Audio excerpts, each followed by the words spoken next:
This is the first installment of 5 spontaneous minutes on the subject of ballistic missile defense, or SDI.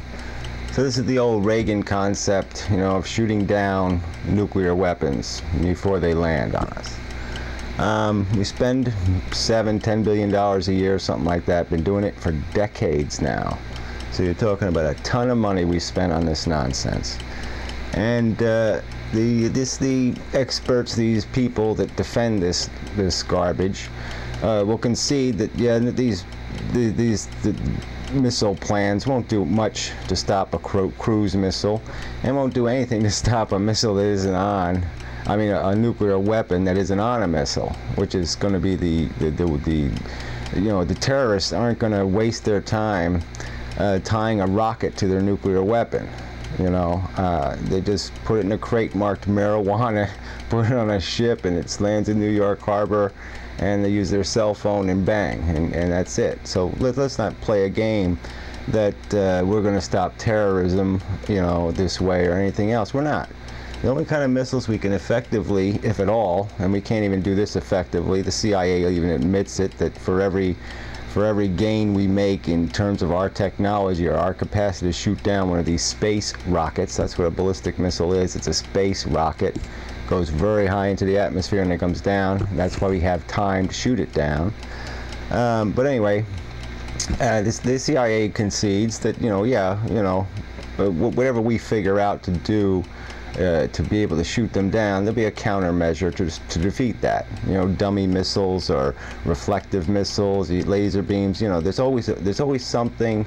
There's always a technology to counter another technology, and so it's just a technology race for nothing. Because guess what? The missiles we're trying to stop are the safest missiles in the world.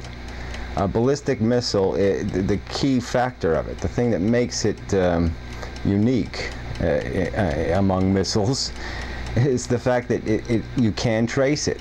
You know the home address, so you can retaliate. Because it is a big, huge space rocket. We can tell where it came from. We can find where it was launched from, and so there's accountability for launching a ballistic missile.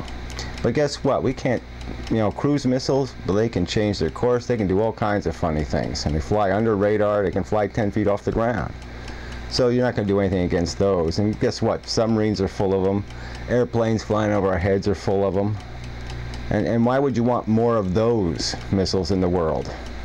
I mean, missiles that you can't just automatically say who did it.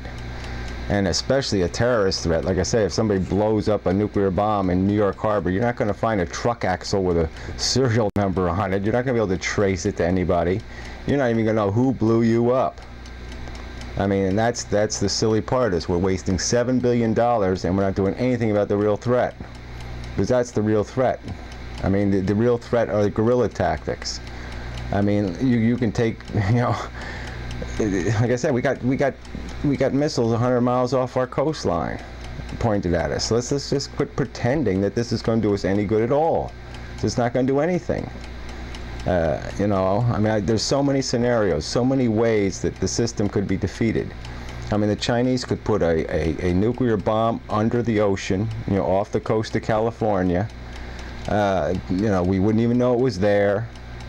And then if they exploded it, they'd create a tidal wave. I mean, 80% of the population lives within 5 miles of the coastline. I mean, it's all kinds of havoc you could wreak in all kinds of ways. And this $7 billion is doing absolutely nothing to solve the problem. It's a complete waste of money, and it's diminishing our security. I mean, this is evil. And so the Republican idiots who think this is the way to be conservative, this is the way to protect America, guess what? You're destroying America, because some greedy assholes have to make some money. They're going to compromise the security of the United States to do it. And that's all it's about. It's all about money. That's it. I mean, if you present this argument to a congressman, I bet you, who supports SDI, I bet you they can't pass a lie detector test. I bet they can't, because they know what the CIA has said. And they know it's a fraud.